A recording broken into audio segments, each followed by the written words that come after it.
Dans ce qui est, disons, le modèle de l'interculturel de coexistence, existe toujours un espace public dont, disons, dans laquelle des entités culturelles peuvent entrer en interaction. D'accord? Par exemple, A, C, B, D sont en interaction à l'intérieur de cet espace public par rapport à la chose publique.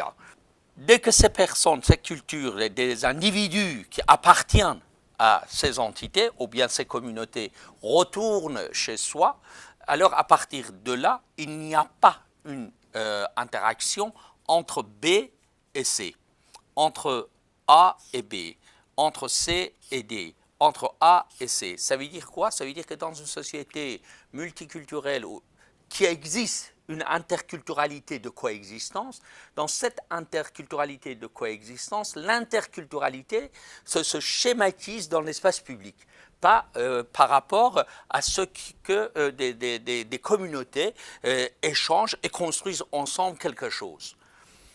C'est ainsi que chaque entité culturelle participe avec tous ses caractères à l'intérieur de cet espace public et essaie de s'adapter administrativement, juridiquement à ce qui est les règles de cet espace public. Mais en même temps, à l'intérieur de cet espace public, toutes les caractéristiques de l'espace privé sont respectées.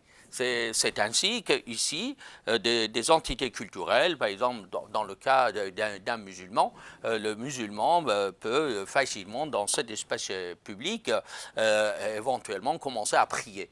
À l'intérieur de ce schéma-là, qu'on est arrivé dans la culture moderne et dans la démocratie, développer le concept de tolérant.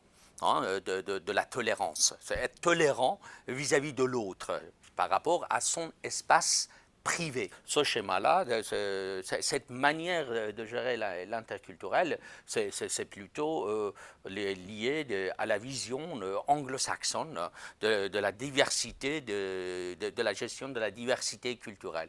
Ça veut dire qu'on est dans un système communautariste, dans un système multiculturalisme, que dans ce, disons, système multiculturalisme, chaque communauté arrive à s'exprimer par rapport à son espace culturel propre, mais dans l'espace public doit respecter certaines règles de vivre ensemble.